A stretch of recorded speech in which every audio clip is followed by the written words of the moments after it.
Hello my dear friends, कैसे हैं आप सभी। चलिए दोस्तों, आज का क्लास हम लोग स्टार्ट करते हैं। और पिछले क्लास में हम लोग देखे थे सौर मंडल का दो वीडियो आप लोग के पास आया। पहला वीडियो में हम लोग देखे उसका पूरा कॉन्सेप्ट और दूसरे वीडियो में देखे हम लोग उसका क्वेश्चन आंसर। अगर वो नहीं देखें तो आप देख लीजिएगा, ठीक है। आज हम लोग देखने वाले हैं यहाँ पर ग्लोब। आज हम लोग क्या देखने वाले हैं दोस्तों, ग्लोब देखने वाले हैं। यानी कि ग्लोब से जितने भी प्रश्न आपको पेपर 1 एंड पेपर 2 है ना, पेपर 1 में भी देखिए क्वेश्चन आपको इससे बनता है और पेपर 2 में भी इससे आपको पूछा जाता है, ठीक है।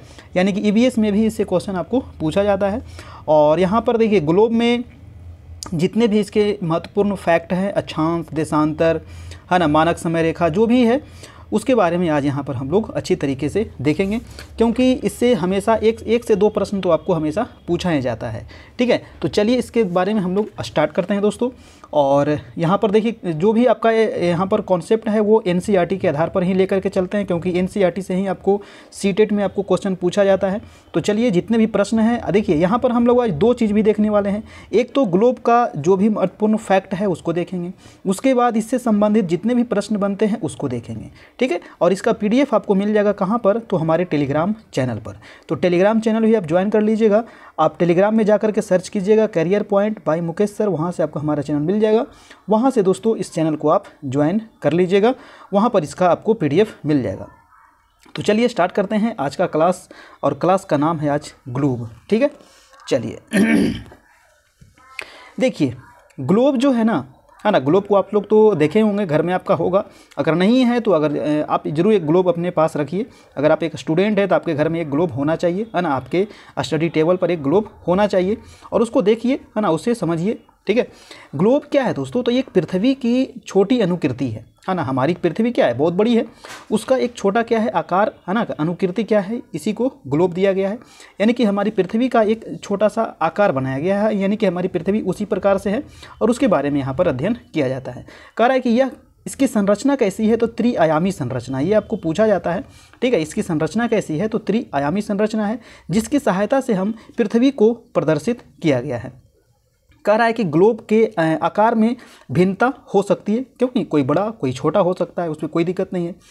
पिछले क्लास में ही बताए थे कि हमारी जो पृथ्वी है ये कैसी है, तो ये गुलाब है, यानी कि जियोड की आकृति की। ये क्वेश्चन देखिए आपको पूछा भी गया है कि हमारी जो पृथ्वी की आकृति कैसी है, तो जियोड है, यानी कि गुलाब है, ठीक है। यानी कि आकृति विहीन है, ठीक है। अगर आपसे एग्जाम में पूछा जाए गोल है, लंबा है, चौड़ा है, कुछ है, तो वो नहीं मारना। अगर गुलाब ऑप्शन में दिखे तो आपको गुलाब टिक करना, ठीक है।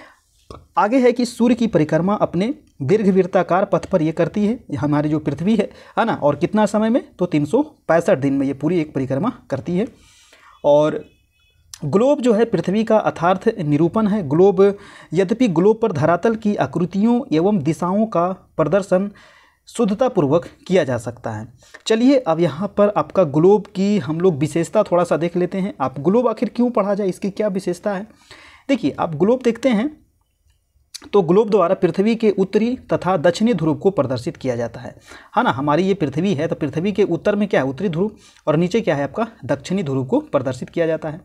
तथा ग्लोब को अक्ष के साथ झुका हुआ भी दिखाया जाता है। देखिए जैसे ही आप ग्लोब देखते हैं तो थोड़ा सा आपको झुका हुआ दिखता है। वो कितना डिग्री झुका हुआ है, तो वो 23.5 डिग्री झुका हुआ है। अपने अक्ष पे पृथ्वी कितने डिग्री झुकी हुई है, तो 23.5 डिग्री अपने अक्ष पर झुकी हुई है। ये सारे प्रश्न आपको बनता है। ग्लोब द्वारा पृथ्वी पर भू आकृतियाँ जैसे कि स्थल के बारे में, जल के बारे में, महासागर के बारे में, महाद्वीप के बारे में, द्वीप, पर्वत आदि को आसानी से प्रदर्शित किया जा सकता है ना। ग्लोब के ऊपर आप देखे होंगे कि आपको स्थल भी दिखेगा, है ना, कि कौन सा महादेश कहाँ पर है, ठीक है। जल भी दिखेगा, यानी कि कौन सा महासागर कहाँ है, सागर कहाँ है ना, द्वीप कहाँ पर है ना, झील कहाँ है, ठीक है। सभी चीज़ यहाँ पर देखने को आपको मिलेगा, है ना। महाद्वीप कहाँ है, द्वीप कहाँ है, सभी चीज़, है ना। पर्वतें कौन सी, पर्वत कहाँ पर ही है, ठीक है। रॉकी पर्वत कहाँ है, एंडीज पर्वत कहाँ है, ठीक है। यूराल पर्वत कहाँ है आपको, है ना। तो ये सभी चीज़ आपको यहाँ पर देखने को मिलता है। इसकी ये विशेषताएँ हैं।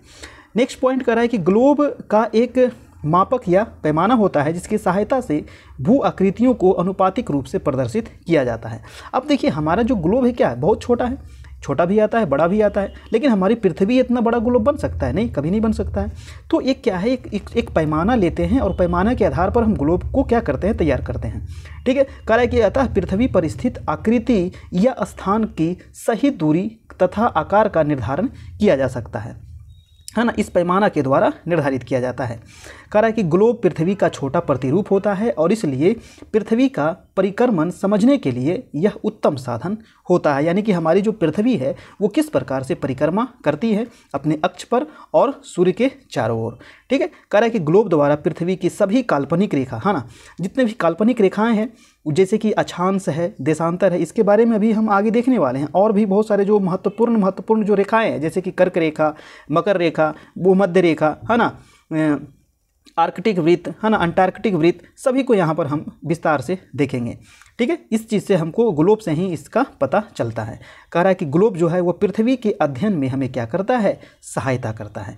अगला जो पॉइंट है वो है अक्षांश रेखाएं, और ये काफ़ी इंपॉर्टेंट पॉइंट है। इससे संबंधित आपको यहाँ पर बहुत सारे पॉइंट आपको यहाँ पर नोट करना है, क्योंकि जब तक आप नोट नहीं कीजिएगा ना तब तक आपको कुछ नहीं होने वाला है। ठीक है, नोट करिए, 1 बार 2 बार 3 बार 4 बार, जब तक आप नोट नहीं कीजिएगा, लिखिएगा नहीं, तब तक ये पूरे कंठस्थ नहीं होगा। आपको कंठस्थ के अलावा समझना भी है ना, क्योंकि ज्योग्राफी जो है रटने वाला चीज़ नहीं है, समझने वाला चीज़ है। ठीक है, चलिए देखिए, सबसे पहले इसको हम आपको ऐसे ही बताता हूँ, इसको बाद में पढ़ लूँगा। देखिए, ये हमारी पृथ्वी है। पृथ्वी के बीचों बीच में क्या है, 0 डिग्री। देखिए, पृथ्वी के आप देखते होंगे ग्लोब, तो ग्लोब के ऊपर जो ईस्ट से लेकर के वेस्ट की ओर, है ना, ये है आपका ईस्ट और ये है आपका क्या, वेस्ट। ऊपर क्या होता है आपका नॉर्थ, नीचे क्या होता है आपका साउथ। तो ईस्ट से वेस्ट की ओर जितनी भी काल्पनिक रेखाएं खींची गई है, इसे क्या कहा जाता है दोस्तों, तो अक्षांश रेखाएं। इसे क्या कहते हैं, अक्षांश रेखाएं कहते हैं। देखिए, 0 डिग्री के ऊपर कितने हैं, तो टोटल 90 है, और 0 डिग्री के नीचे कितना है, तो टोटल 90 है। यानी कि 0 से लेकर के 1 2 3 4 करते करते कहाँ तक आएंगे, 90 तक। उसी प्रकार से 0 से लेकर के ऊपर में कहाँ तक जाएंगे, तो 90 डिग्री तक जाएंगे। लेकिन जो ये 90 डिग्री है ना, एक बिंदु बन गया है, और नीचे भी जो साउथ में 90 डिग्री है वो भी क्या बन गया है, एक बिंदु बन गया है। ये कोई रेखा नहीं है। ठीक है, लेकिन फिर भी 0 के ऊपर कितने हैं, 90 रेखाएं हैं, और 0 के नीचे है 90। ठीक है, तो टोटल कितना हो गया, 90 ऊपर और 90 नीचे हो गया, और एक हो गया आपका बीच वाला, यानी कि टोटल कितना हो जाता है, 181 यहाँ पर हो जाता है। ठीक है, तो ये हो गया आपका अक्षांश रेखाएं की संख्या। अगर उत्तरी ध्रुव और दक्षिणी ध्रुव को अगर इसमें माइनस कर दिया जाए, तो इसमें 2 माइनस कर देंगे तो 179 हो जाएगा आपका। तो ये हर एक प्रकार से आपको कॉन्सेप्ट क्लियर होना चाहिए। तो ये तो है आपका अक्षांश। अक्षांश जो है ना, ये जैसे जैसे हम 0 डिग्री से ध्रुव की ओर जाएंगे, है ना, नॉर्थ की ओर जाएंगे या फिर साउथ की ओर जाएंगे, जैसे जैसे हम 0 डिग्री से नॉर्थ की ओर जाएंगे या फिर साउथ की ओर जाएंगे, तो इसकी जो वृत्त है वो क्या होते जाएगा, छोटा होता जाएगा। देखिए, अक्षांश जो रेखा है ना, ये पूरे ग्लोब पर चारों पट्टी घुमा हुआ है। क्योंकि यहाँ तो आपका ये तो मोबाइल है ना, चपटा है, तो इस पर हम आप अपने पास ग्लोब रखिएगा तो आप देखिएगा कि जो ये अक्षांश रेखाएँ हैं ये पूरे मतलब पृथ्वी पर है, काल्पनिक रेखाएँ। ठीक है, तो ये गोल है। तो सबसे बड़ा जो अक्षांश रेखा है वो कौन सा है, तो 0 डिग्री हो जाएगा सबसे बड़ा। जैसे जैसे हम उत्तर की ओर जाएंगे या फिर दक्षिण की ओर जाएंगे तो वो क्या हो जाएगा, छोटा हो जाएगा। यानी कि 0 सबसे बड़ा है, 1 उससे छोटा, 2 उससे छोटा, 3 उससे छोटा, और सबसे छोटा क्या हो जाएगा आपका 90 डिग्री। उसी प्रकार से नीचे भी आएंगे तो सबसे छोटा क्या हो जाएगा आपका 90 डिग्री हो जाएगा अक्षांश। ठीक है, तो जैसे जैसे ऊपर जाएंगे या नीचे आएंगे तो छोटा होते चला जाता है। ये सब कॉन्सेप्ट आपका क्लियर होना चाहिए। ठीक है, अब चलते हैं हम थोड़ा सा यहाँ पर थ्योरी पर। कह रहा है कि विषुवत वृत्त से ध्रुवों तक स्थित सभी समानांतर वृत्तों को अक्षांश या फिर समानांतर रेखाएं, उसी को क्या कहते हैं इंग्लिश में, लैटिट्यूड्स कहा जाता है। और अक्षांशों को किस में मापा जाता है, अंश में मापा जाता है। अंश का मतलब क्या हुआ, 1 डिग्री, 2 डिग्री, 3 डिग्री, 4 डिग्री, है ना, ये डिग्री में मापा जाता है। टोटल कितने हैं, तो 90 ऊपर और 90 नीचे है। ठीक है, चलिए, और ये कैसी है, तो समानांतर है ना, 1 2 3 4 5 6 बिल्कुल समानांतर है, ये ध्यान रखना है। और इसको इंग्लिश भी याद रखना है, लैटिट्यूड। लैटिट्यूड मतलब याद रखिएगा लेटा हुआ, है ना, और लॉन्गिट्यूड मतलब लंबा लंबा, यानी कि लॉन्गिट्यूड ये हो जाएगा देशांतर। जो सी लॉन्गिट्यूड बोले तो देशांतर हो जाएगा, और लैटिट्यूड बोले तो अक्षांश हो जाएगा आपका। दूसरा पॉइंट यहाँ पर कह रहा है कि जो विषुवत वृत्त है वो शून्य अंश अक्षांश को दर्शाता है। अभी आपको बताए थे कि जो 0 डिग्री है ये क्या दर्शाता है, विषुवत वृत्त को, यानी कि विषुवत रेखा को दर्शाता है।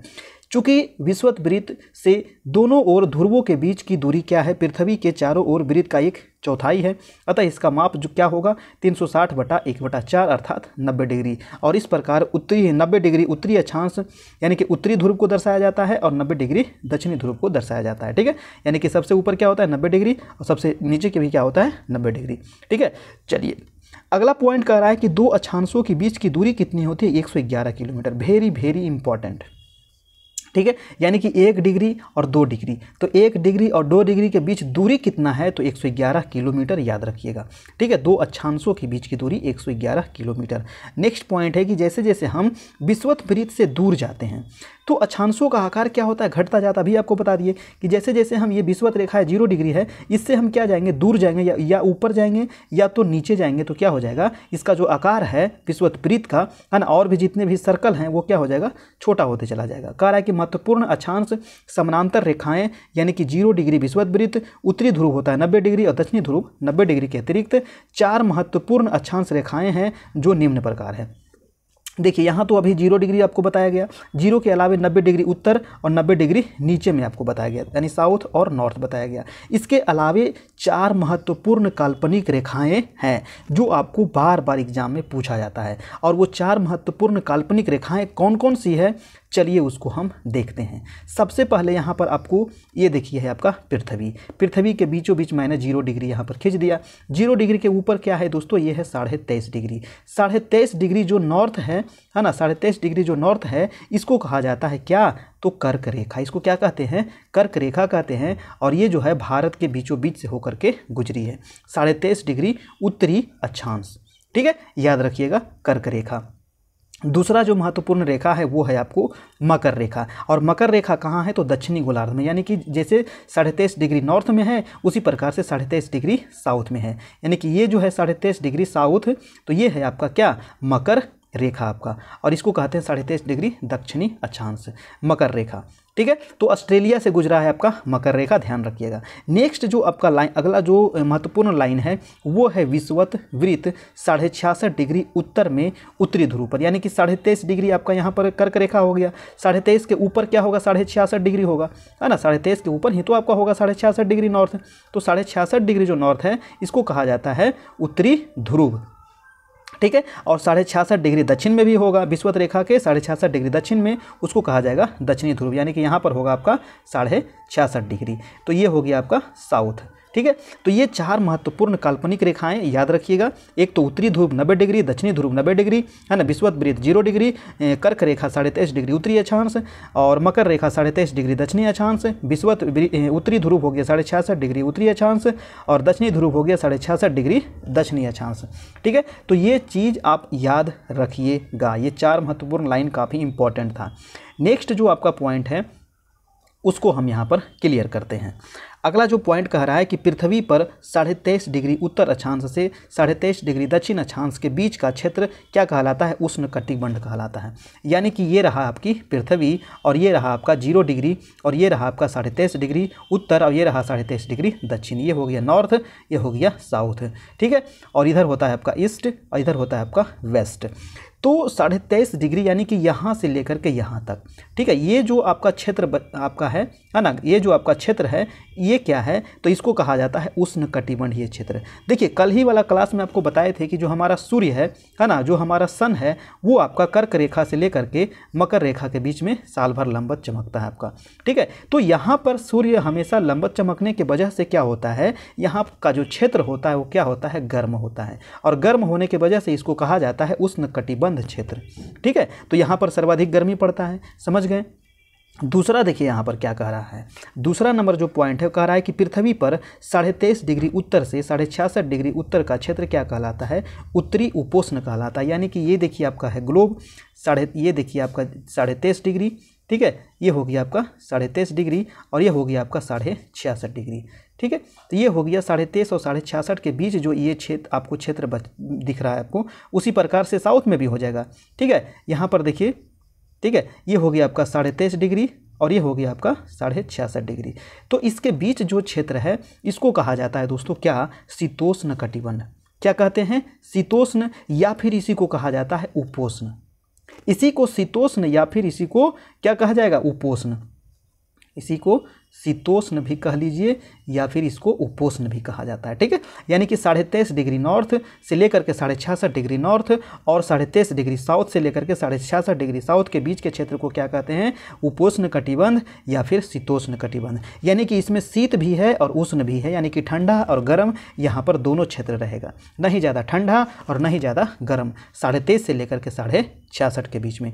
वही लिखा है कि 23.5 उत्तरी से 66.5 उत्तरी का क्षेत्र क्या कहलाता है? उपोष्ण कटिबंध। और इसी तरह से दक्षिण में 23.5 डिग्री दक्षिण से 66.5 डिग्री दक्षिण अक्षांश के बीच का क्षेत्र को क्या कहते हैं? उपोष्ण कटिबंध कहा जाता है।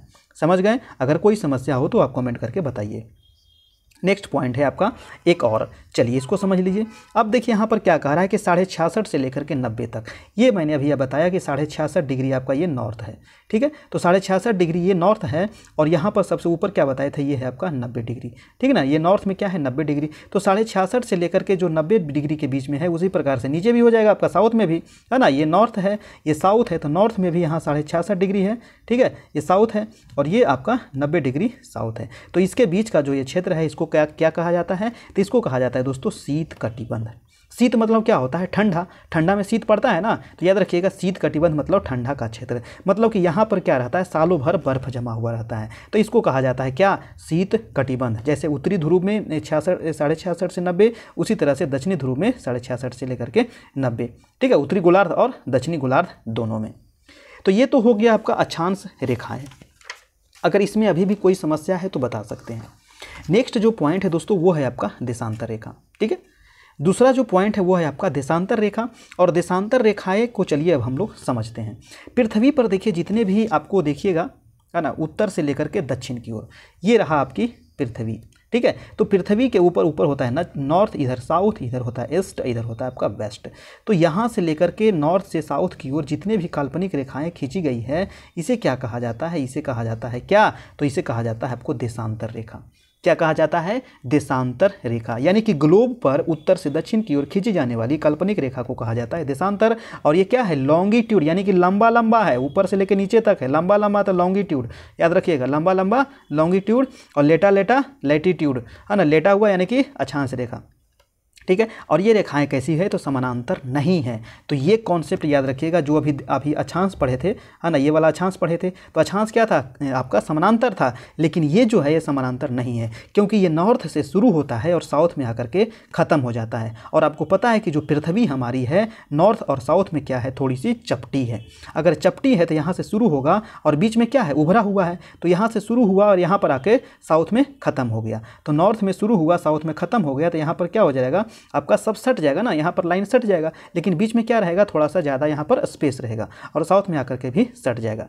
तो ये समानांतर नहीं है। समानांतर में क्या होता है? दोनों रेखाओं के बीच क्या है? समान दूरी होता है, तो उसको समानांतर कहा जाता है। ठीक है, चलिए अगला पॉइंट देखिए। नेक्स्ट पॉइंट क्या कह रहा है कि देशांतर रेखाओं की लंबाई क्या होती है? बराबर होती है। यानी कि अभी हम लोग अक्षांश पढ़े थे, तो अक्षांश की जो लंबाई था, अक्षांश जो वृत्त था, ये क्या था? लंबाई आपका समान नहीं था।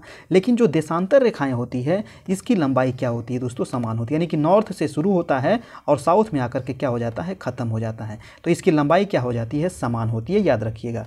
ठीक है, ये सभी चीज़ एग्जाम में पूछे जाते हैं और ये पूर्व पश्चिम में विभाजित होता है। आगे है कि देशांतर रेखा जो है अर्धवृत्त का निर्माण करती है, क्योंकि यह नॉर्थ में शुरू हुआ और साउथ में आकर के ख़त्म हो गया, तो ये क्या किया? अर्धवृत्त का निर्माण किया, है ना। अर्धवृत्त आपका ये है, इसी प्रकार से ना है, तो ये अर्धवृत्त का निर्माण करता है। नेक्स्ट पॉइंट कह रहा है कि दो स्थानों के बीच की दूरी को देशांतर अंशों यानी मिनट और सेकेंड में मापा जाता है। अब दो स्थान, जैसे कि स्थान ए है और स्थान बी है, तो इसके बीच की जो समय है, इसको किससे मापा जाता है? कैसे ज्ञात किया जाता है? तो देशांतर से ही ज्ञात किया जाता है ना। आप देखते होंगे ना कि लंदन में इतना टाइम हो रहा है, तो इंडिया में इतना टाइम क्यों हो रहा है? तो ये देशांतर का ही कमाल है। ठीक है, आगे हम लोग इस कमाल को देखेंगे। आगे है कि पृथ्वी पर कुल 360 देशांतर रेखाएं हैं। यानी कि पृथ्वी के ऊपर ये जो काल्पनिक रेखा आप देखें नॉर्थ से लेकर के साउथ तक, ये टोटल कितना है? तो टोटल कितना है दोस्तों? 360 है।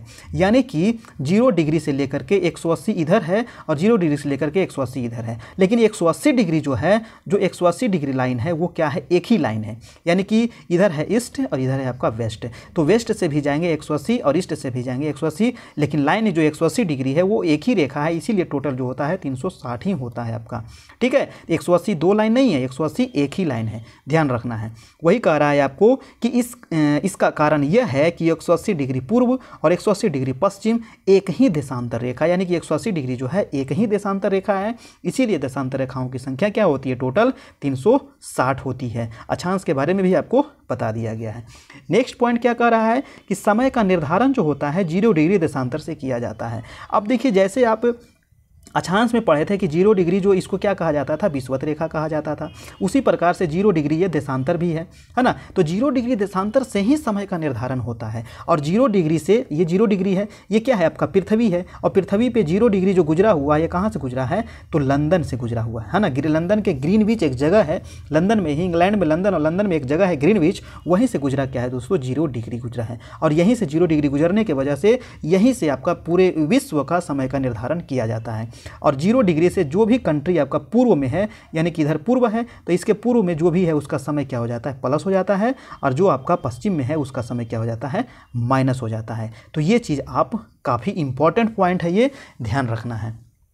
ठीक है, कह रहा है कि इसे प्रधान यामोत्तर रेखा भी कहा जाता है, यानी कि जो 0 डिग्री है इसको क्या नाम दिया गया है, इसको प्रधान यामोत्तर रेखा भी कहा जाता है। तो ये कई बार पूछा गया है, ध्यान रखना है। कह रहा है कि प्रत्येक देशांतर के बीच जो है 4 मिनट के समय का अंतर होता है, यानी कि 1 डिग्री को पार करने में कितना समय लग रहा है, ये 0 डिग्री है, फिर 1 डिग्री, 2 डिग्री, 3 डिग्री, 4 डिग्री, कहाँ तक जाएगा, तो 180 डिग्री तक जाएगा आपका, है ना। 1 डिग्री को पार करने में कितना लगता है दोस्तों, 4 मिनट का समय लगता है। तो वही ना, भारत से जो कितना देशांतर रेखा गुजरा है भारत के बीचों बीच से, तो जो मानक समय रेखा है भारत का वो 82.5 डिग्री है ना। आपको पता है कि भारत का जो मानक समय रेखा है वो कितना है, तो भारत का जो मानक समय रेखा है वो है आपका 82.5 डिग्री। ये रहा 0 डिग्री और ये है आपका 82.5 डिग्री। तो ये 0 डिग्री और 82.5 डिग्री के बीच में है। अब 1 डिग्री को पार करने में कितना लग रहा है आपका, 4 मिनट लग रहा है। तो 82.5 डिग्री को पार करने में कितना लगेगा, 5.5 घंटा लग जाता है। ठीक है, तो वही कहा जाता है ना कि भारत जो है इंग्लैंड से कितना आगे है, तो 5.5 घंटा आगे है। ठीक है, क्योंकि पूरब में है, तो पूरब में क्या होता है, समय जुड़ जाता है। अगर यही भारत पश्चिम में रहता तो समय क्या हो जाता, घट जाता, है ना। अगर भारत 0 डिग्री के पश्चिम में रहता तो समय घट जाता, पूरब में है तो समय क्या हो रहा है, जुड़ रहा है। ठीक है, याद रखिएगा, आगे क्वेश्चन आएगा तो क्वेश्चन में आपका सारा चीज़ क्लियर हो जाएगा। नेक्स्ट पॉइंट कह रहा है कि पूर्व में स्थित देशांतर का समय ग्रीनविच के समय से आगे माना जाता है। अभी आपको बताया कि जो भी कंट्री आपका पूर्व में है उसमें क्या हो जाता है, यानी कि ग्रीनविच से जो भी देश पूर्व में है उसके समय क्या हो जाते हैं, आगे हो जाते हैं। ठीक है, तो ये आगे किस प्रकार से होते हैं, तो जितने डिग्री आगे रहेंगे उतने समय के उतने आपका जुड़ते चला जाता है ना। 1 डिग्री है तो 4 मिनट, 2 डिग्री है तो 8 मिनट, 3 डिग्री है तो आपका 12 मिनट, इस प्रकार से जुड़ते हुए चल जाता है।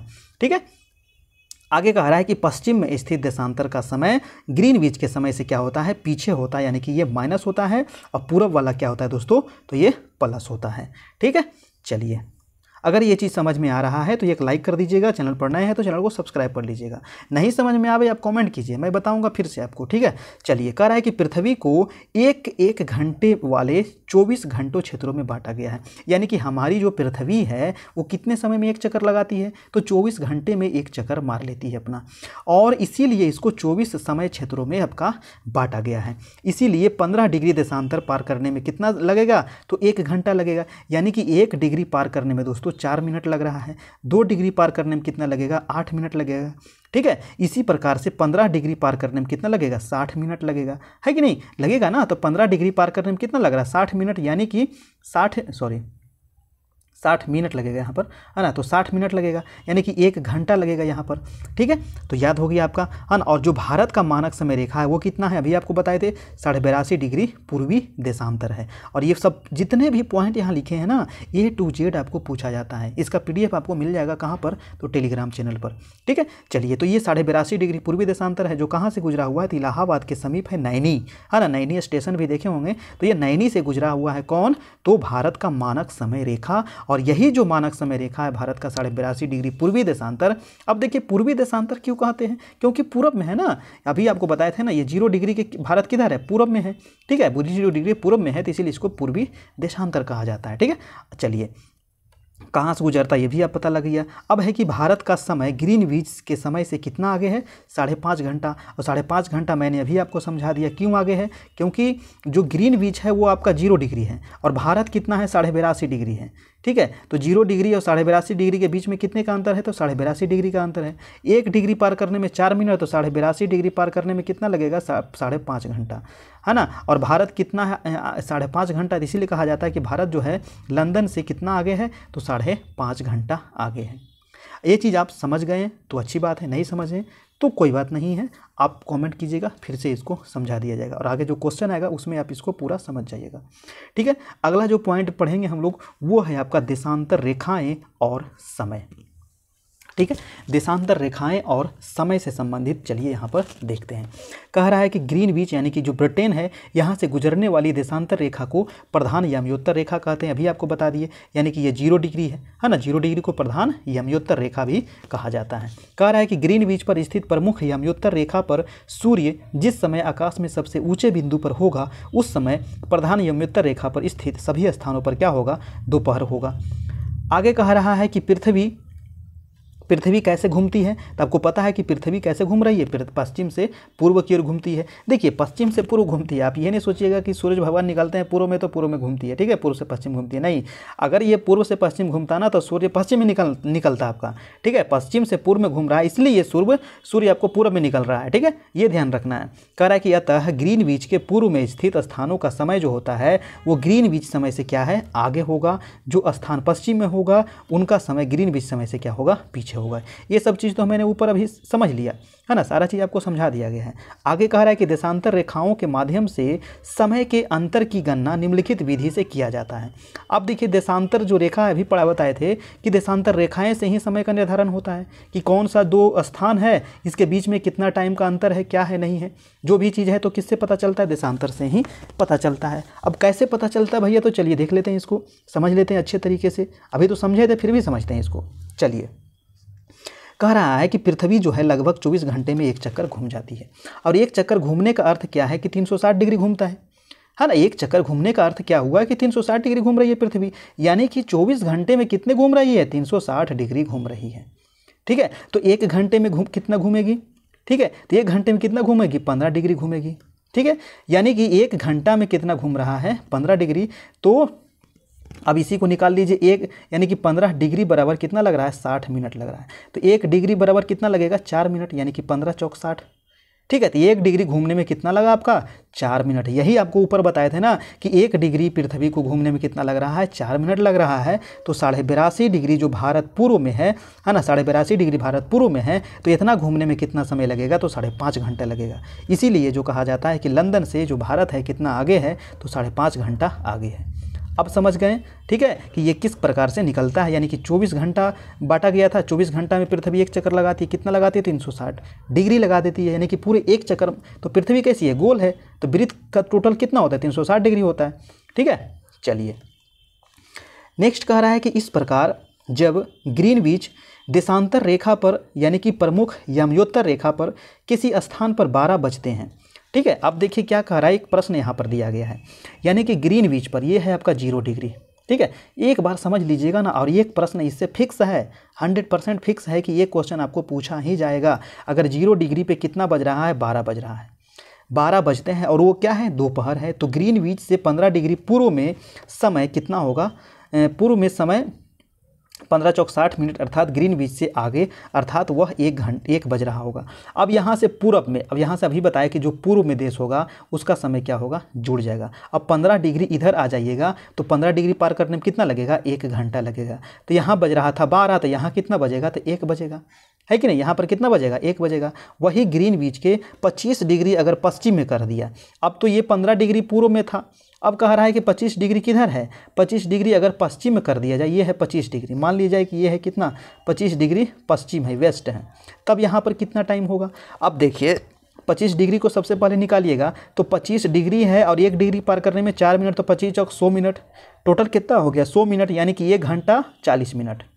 1 घंटा 40 मिनट, यानी कि यहाँ बज रहा था 12, तो यहाँ पर कितना बजेगा? माइनस हो जाएगा ना, क्योंकि ये वेस्ट में है। वेस्ट है तो माइनस हो जाएगा, यानी कि 10:20 मिनट हो जाएगा। यहाँ पर 1 घंटा 40 मिनट क्या करेंगे? 12 बजे में 12 में हम 1 घंटा 40 मिनट माइनस कर देंगे तो 10:40 मिनट निकल जाएगा। वेस्ट में रहेगा माइनस और ईस्ट में रहेगा तो प्लस। बस इतना ही ट्रिक आपको याद रखना है, ठीक है। बस समझ गए? नहीं समझे तो आप बताइएगा, कोई बात नहीं, फिर से हम समझा देंगे आपको। ठीक है, ऐसे समझ गए होंगे, कोई ज़्यादा हार्ड चीज़ नहीं है। अब देखते हैं मानक समय।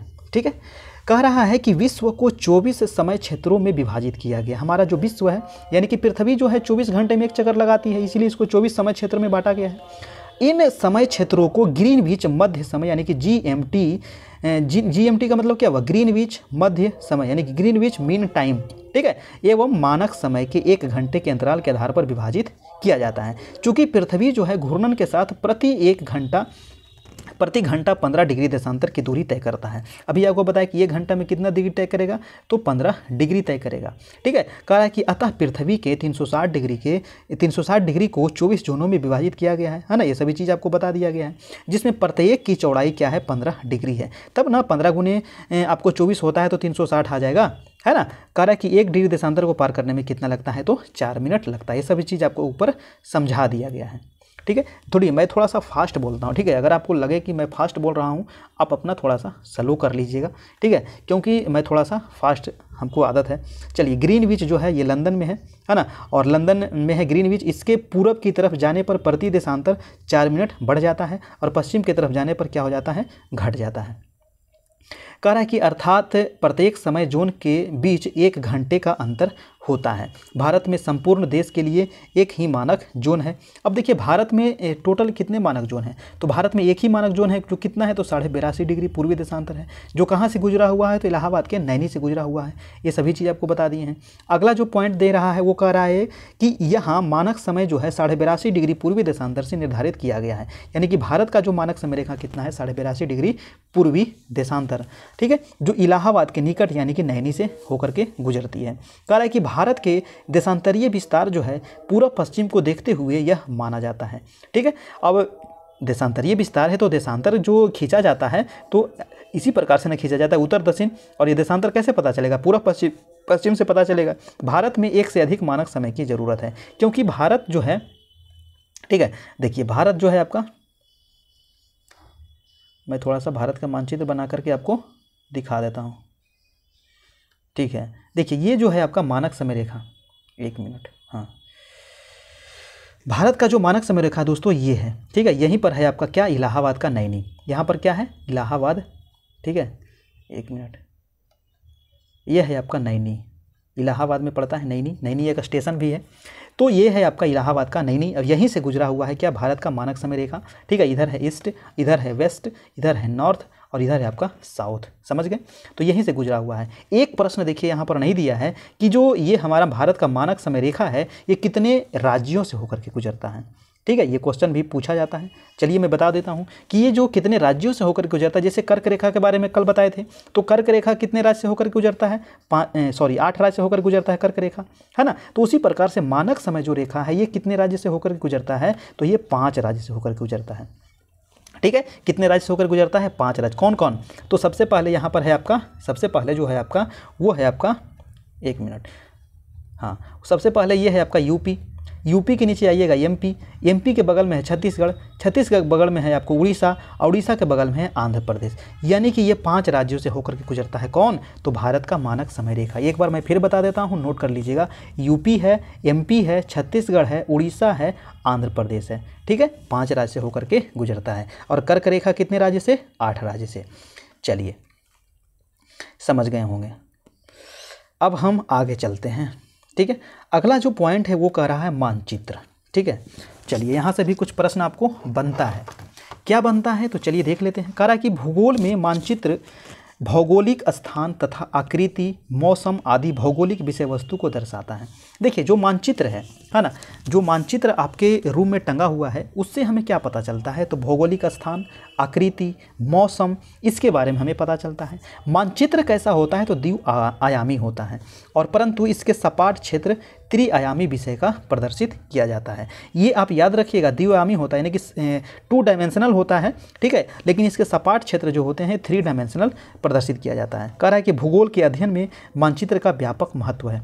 जब तक आप भूगोल अगर पढ़ रहे हैं तो बिना मानचित्र के भूगोल तो अधूरा है ना, बिना मानचित्र के, बिना ग्लोब के भूगोल क्या है, अधूरा है। इसके मानचित्र के आप जब तक नहीं रहेगा आप समझ नहीं सकते हैं, ठीक है। इसीलिए जब भी हम भूगोल पढ़ाते हैं तो बिना मानचित्र या बिना फिगर बनाए हुए तो हम बताते ही नहीं हैं।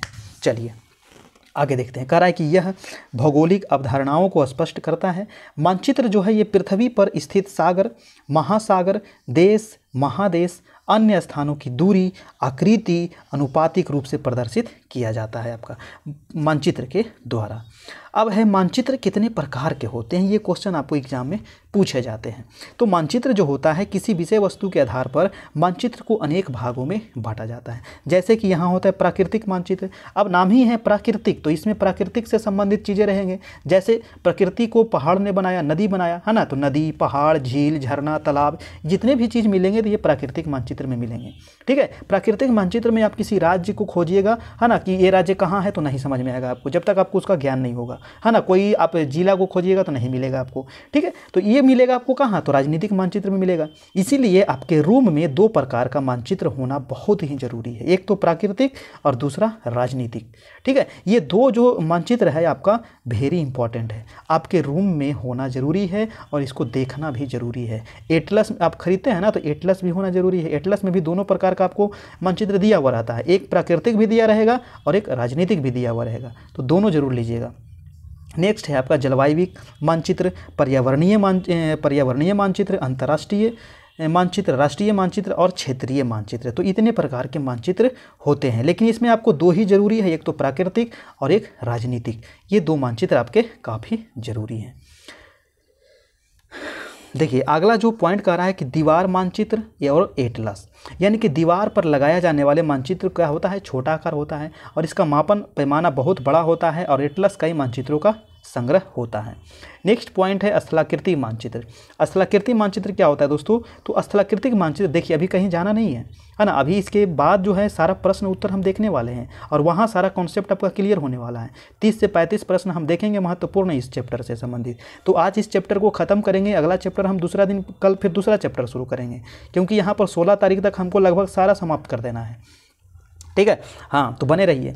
स्थलाकृतिक मानचित्र किसे कहेंगे, तो पृथ्वी की स्थलीय आकृति को दिखाने वाले मानचित्र को क्या कहेंगे, स्थलाकृतिक, यानी कि टोपोग्राफिक मैप।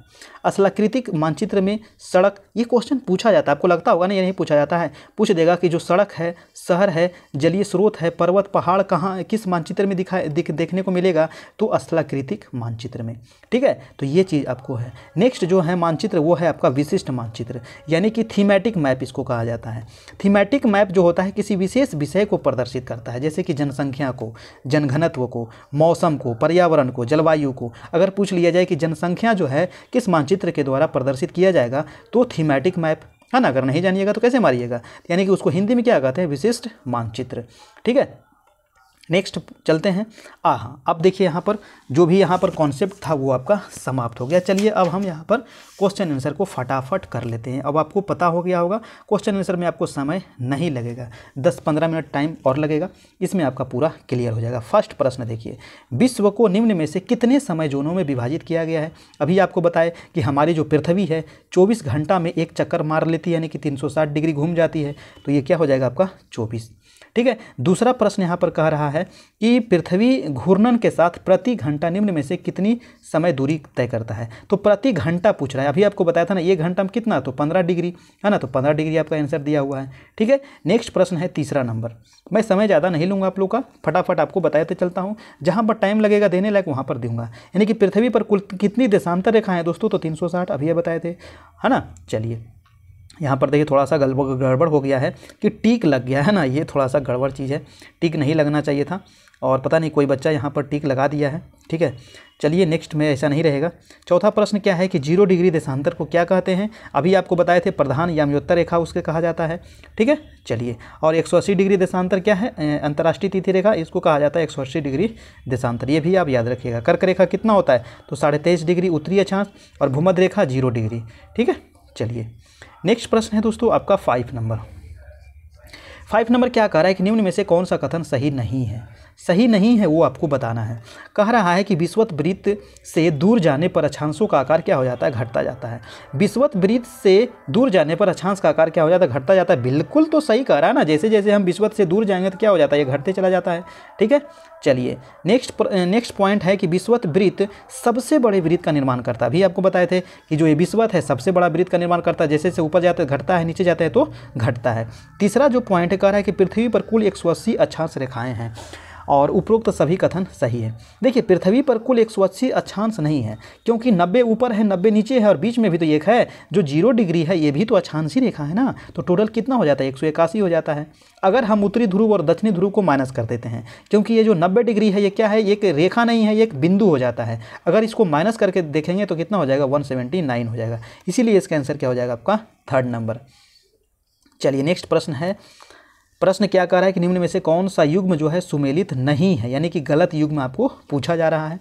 1 नंबर दिया गया है कि 23.5 डिग्री नॉर्थ और 23.5 डिग्री साउथ का क्षेत्र उष्णकटिबंध। अभी आपको बताए थे ना कि 23.5 डिग्री और 23.5 डिग्री के बीच में इसको क्या कहा जाता है, उष्णकटिबंध, क्योंकि जो हमारा सूर्य है इसी के बीच में क्या होता है, चक्कर लगाते रहता है, इसलिए इसको कहते हैं उष्णकटिबंध, सालों भर गर्मी पड़ता है।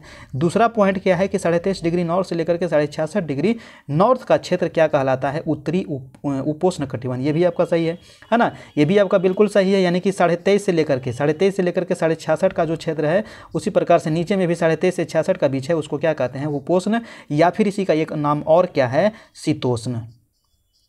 इसी का एक नाम और क्या है, शीतोष्ण कटिबंध। ठीक है, चलिए तीसरा पॉइंट देख लेते हैं। तीसरा पॉइंट कह रहा है कि 23.5 डिग्री साउथ से 66.5 डिग्री साउथ का क्षेत्र दक्षिणी उष्णकटिबंध। ये भी आपका बिल्कुल सही है। और चौथा पॉइंट क्या कह रहा है कि 23.5 डिग्री नॉर्थ से 90 डिग्री का क्षेत्र शीत कटिबंध। ये तो आपका भैया बलम्बड़ मिस्टेक है, यहाँ पर 66.5 ना होना चाहिए, तब ना होता यहाँ पर शीत कटिबंध, है कि नहीं। तो ये वाला पॉइंट गलत है। आंसर क्या हो जाएगा, 4 नंबर। नेक्स्ट पॉइंट क्या कह रहा है कि देशांतर रेखा के संबंध में निम्नलिखित में से कौन सा कथन सही नहीं है। देखिए नहीं वाला प्रश्न हमेशा पूछता है ना, तो नहीं वाला थोड़ा सा ध्यान रखिएगा, क्योंकि जैसे ही नहीं कहता है आप इस पे ध्यान नहीं देते हैं। तो देशांतर के बारे में कौन सा कथन सही नहीं है, कह रहा है कि देशांतर रेखाएं लंबाई में बराबर होती है। भैया बिल्कुल तो सही है कि जैसे यहाँ से शुरू होता है नॉर्थ से, साउथ में आकर के खत्म हो जाता है, लंबाई सबका बराबर है कि नहीं। देशांतर रेखाएं अर्धवृत्त करती है, बिल्कुल सही, यहाँ से शुरू यहाँ खत्म, अर्धवृत्त का निर्माण कर रही है ये। आगे है कि पृथ्वी पर कुल 361 देशांतर रेखाएं। भैया ये तो 52 मिस्टेक है, 361 नहीं, कितना है, 360 है ना। समय का निर्धारण 0 डिग्री से किया जाता है, ये भी आपका सही है, ये आपका गलत था। आंसर हो जाएगा 3 नंबर। नेक्स्ट प्रश्न है आपका 8 नंबर। 8 नंबर क्या कह रहा है कि पृथ्वी पर 23.5 डिग्री उत्तर का क्षेत्र निम्न में से क्या कहलाता है। पृथ्वी पर 23.5 डिग्री उत्तर का क्षेत्र है ना। पृथ्वी पर 23.5 डिग्री उत्तर का क्षेत्र को क्या कहते हैं, कर्क रेखा कहते हैं। पृथ्वी पर 23.5 डिग्री उत्तर का क्षेत्र निम्न में से क्या कहलाता है। अच्छा कर्क तो नहीं है, तो उत्तरी उपोष्ण कहेंगे, है कि नहीं। दक्षिणी उपोष्ण थोड़ी कहेंगे, शीत थोड़ी कहेंगे, और शीत ये भी नहीं कहेंगे, है ना। तो उत्तरी उपोष्ण कहेंगे आपका, है ना, क्योंकि यहाँ पर आपको गर्मी रहता है। चलिए नेक्स्ट प्रश्न है आपका 9 नंबर।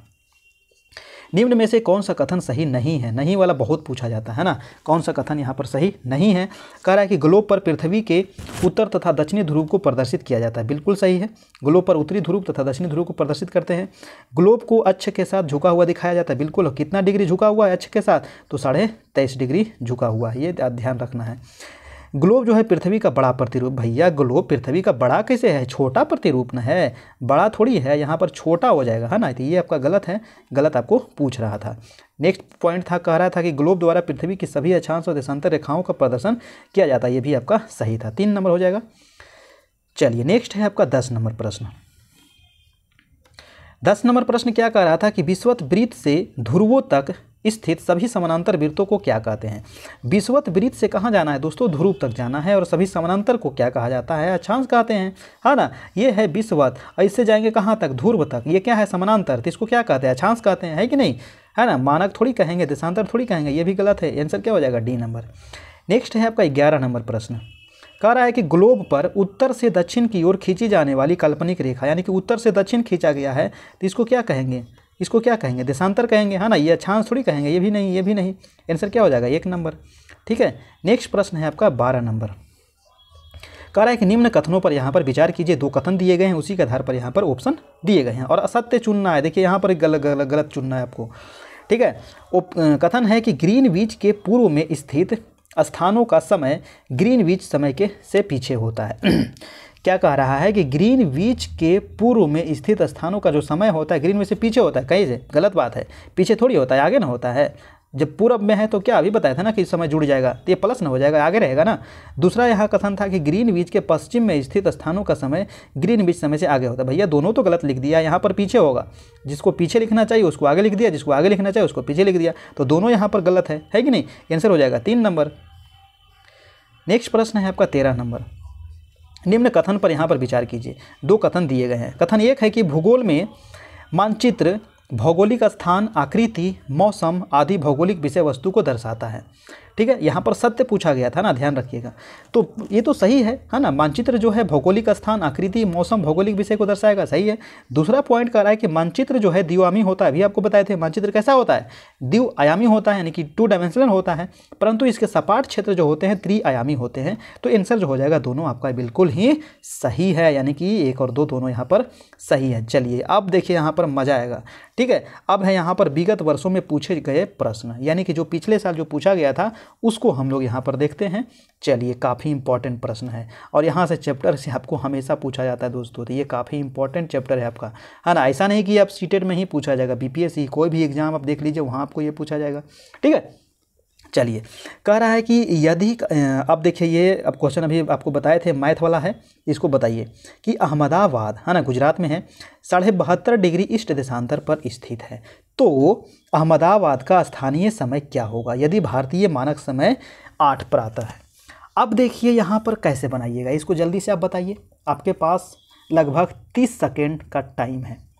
ठीक है, 30 सेकेंड का टाइम है, अब आपको बना करके बताना है। अब मैं इसको थोड़ा सा बताता हूँ। ठीक है, आप लोग भी अपना बनाते रहिए और मैं भी आपको बताता हूँ। ठीक है, देखिए ये है आपका भारत, थोड़ा सा समझिए, जब तक समझिए, एक क्वेश्चन समझ जाइएगा ना, फिर आपको किसी प्रकार का भी क्वेश्चन पूछेगा तो आपको कोई भी दिक्कत नहीं होगा।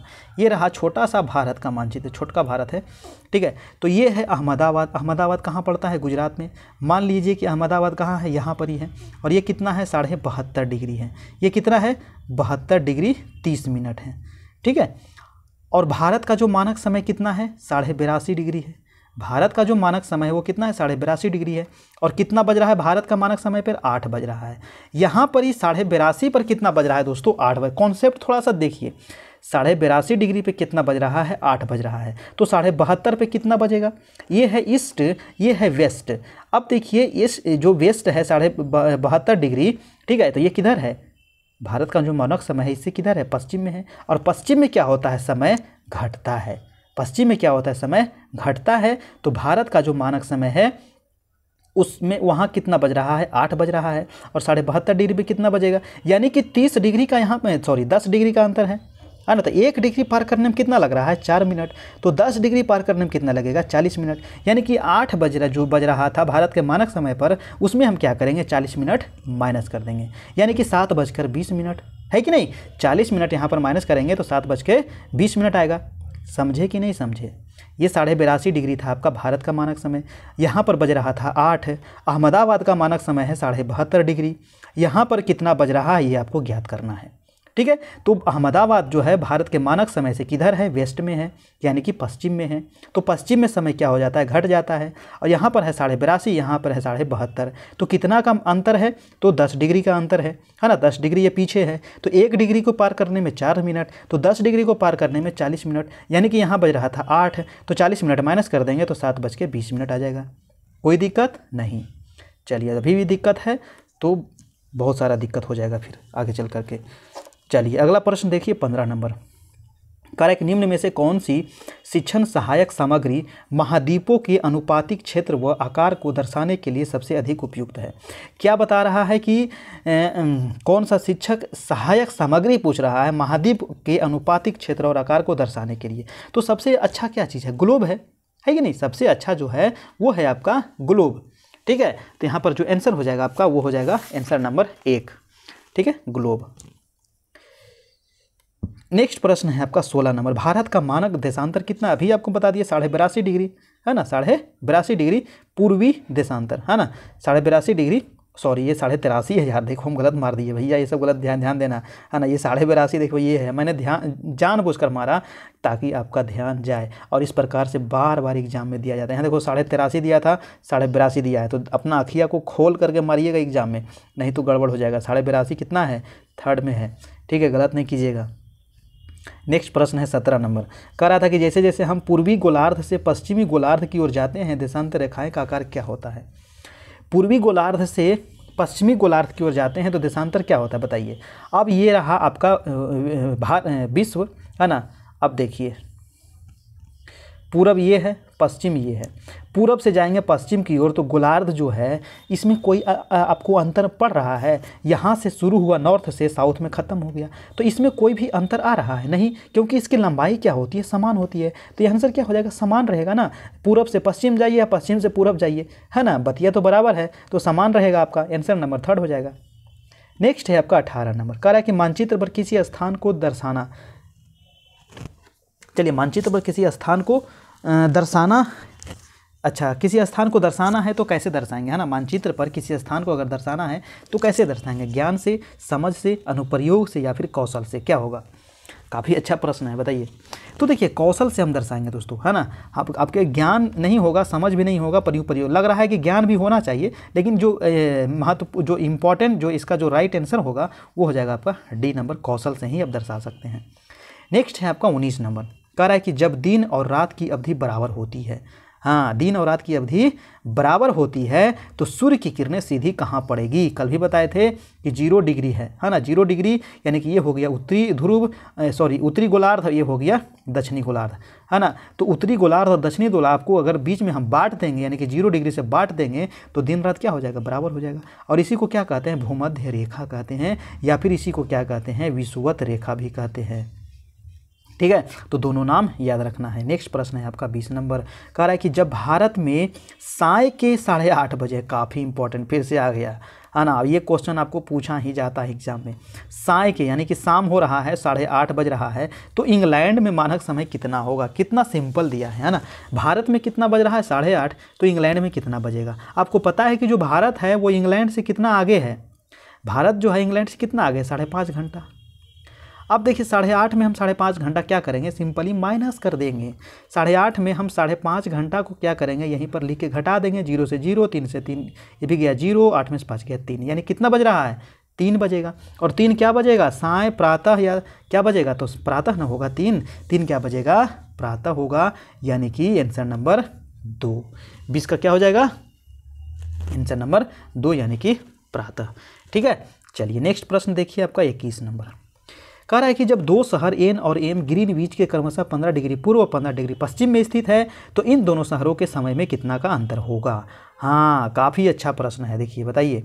अब दो शहर है, ये है और ये है आपका बी, और ये मान लीजिए ये है 0 डिग्री ग्रीनविच, है ना। ये 0 डिग्री ग्रीनविच है, 1 मिनट, ये 0 डिग्री ग्रीनविच है और 15 डिग्री इधर, है ना, और 15 डिग्री इधर, दो शहर है। तो दोनों में कितने का अंतर होगा। अब देखिए इधर है 15 डिग्री यानी कि पूर्व में है, इधर है तो ये है पश्चिम में। पूर्व में क्या होता है, जुड़ जाता है, इधर जुड़ जाता है और इधर क्या हो जाता है, घट जाता है। 15 डिग्री यानी कि 1 घंटा, 15 डिग्री इधर भी यानी कि 1 घंटा, तो 1 घंटा इधर और 1 घंटा इधर, कितना हो जाएगा टोटल, तो 1 घंटा 1 घंटा 2 घंटा, है ना। 1 घंटा इधर 1 घंटा इधर, टोटल कितना हो जाएगा, 2 घंटे का अंतर है। सिंपल है कि नहीं, आंसर हो जाएगा आपका आंसर नंबर 2 घंटा। नेक्स्ट प्रश्न है आपका 22 नंबर। कह रहा है कि निम्नलिखित तिथियों में से किस स्थान पर ग्रीष्म अयनांत होता है। देखिए ग्रीष्म अयनांत कहाँ पर होगा, तो 21 जून को होगा आपका, है ना। 21 जून को कर्क रेखा पर क्या होता है, सूर्य लंबवत चमकता है, इसको कहा जाता है ग्रीष्म अयनांत, ठीक। नेक्स्ट है आपका 23 नंबर। 180 डिग्री देशांतर कहलाता है। 180 डिग्री देशांतर अभी आपको बताए थे, इसको कहा जाता है दोस्तों अंतर्राष्ट्रीय तिथि रेखा। क्या कहते हैं, अंतर्राष्ट्रीय तिथि रेखा 180 डिग्री देशांतर को। ग्रीनविच यानी कि 0 डिग्री देशांतर, भूमध्य रेखा यानी कि 0 डिग्री अक्षांश, प्रधान देशांतर रेखाएं, तो भारत का प्रधान देशांतर रेखाएं, इसको भी आप 0 डिग्री कह सकते हैं, या फिर प्रमुख याम्योत्तर रेखा भी इसको कहा जाता है आपका। नेक्स्ट प्रश्न है दोस्तों आपका 24 नंबर। थोड़ा सा छोटा कर दे ताकि ऑप्शन आपको दिख सके, हाँ दिख रहा है, ठीक। प्रश्न कह रहा है कि निम्नलिखित कथनों में से कौन सा कथन जो है वो पृथ्वी की स्थिति के संबंध में सत्य है। पृथ्वी की स्थिति के संबंध में सत्य है। अब देखिए चारों ऑप्शन पढ़िए, निकल जाएगा। ऑप्शन 1 है कि पृथ्वी का अक्ष एक वास्तविक रेखा है जो इसके कक्षीय समतल से 66.5 डिग्री का कोण बनाता है। पृथ्वी का अक्ष एक वास्तविक रेखा है, यहीं पर ख़त्म हो गया। वास्तविक है नहीं, काल्पनिक न है। जो अक्ष जो खींचा गया है पृथ्वी के बीचों बीच से, जो 23.5 डिग्री जो आप देखते हैं, वो क्या है? वास्तविक थोड़ी खींचा गया है। कोई डंडा यहाँ थोड़ी डाला गया है, डंडा नहीं डाला गया है, तो ये गलत ना है, ये काल्पनिक रेखा ना है कि नहीं? ये काल्पनिक है तो यहाँ वास्तविक कैसे लिख दीजिएगा? ये तो ऐसे ही गलत हो गया। इसमें भी देखिए वास्तविक लिखा, ये भी ऐसे ही गलत हो गया। इसमें काल्पनिक है, इसमें काल्पनिक थी, ये दोनों में लड़ाई हो सकता है। ठीक है, अब इसमें दोनों में लड़ लीजिए। कह रहा है कि पृथ्वी का अक्ष काल्पनिक रेखा है जो इसके कक्षीय समतल से 66.5 डिग्री का कोण बनाता है। अब देखिए यहाँ पर थोड़ा सा आप दिमाग लगाना पड़ेगा, ठीक है, कि कौन सा ऑप्शन गलत है, कौन सा ऑप्शन सही है। ठीक है, यहाँ पर जो लिखा है 66.5 डिग्री का जो कोण बनाता है, ये गलत लिख दिया। यहाँ पर होना चाहिए 23.5 डिग्री का कोण बनाता है। 4 नंबर ऑप्शन आपका सही है। कह रहा है कि ये काल्पनिक रेखा है जो इसके कक्षीय समतल से 23.5 डिग्री का कोण बनाता है। ये आपका 100% सही आंसर हो जाएगा आपका 4 नंबर। नेक्स्ट चलते हैं आपका 25। प्रश्न है कि प्रदीप्ति वृत्त क्या है। देखिए सीटेट 2014 में पूछा था प्रदीप्ति वृत्त क्या होता है, तो ये होता है ना, प्रदीप्ति वृत्त क्या होता है बताइए।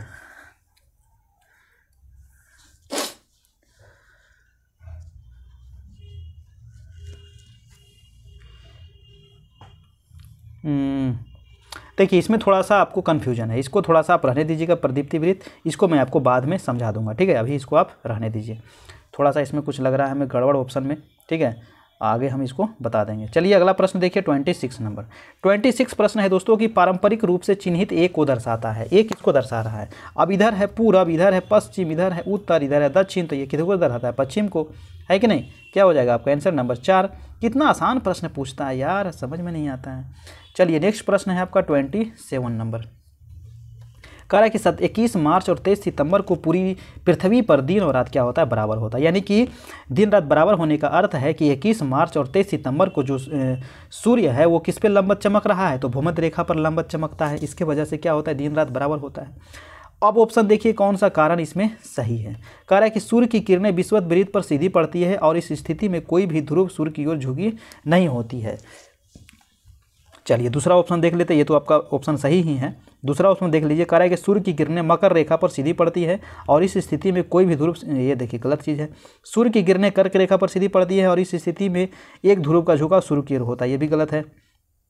सूर्य की किरणें विषुवत पर सीधी पड़ती है और इस स्थिति में एक ध्रुव का झुकाव सूर्य की ओर होता है, ये भी गलत है। यानी कि 21 मार्च और 23 सितंबर को दिन रात बराबर तभी होगा जब सूर्य की किरणें क्या होगा? विषुवत पर सीधा पड़ेगा, ठीक है।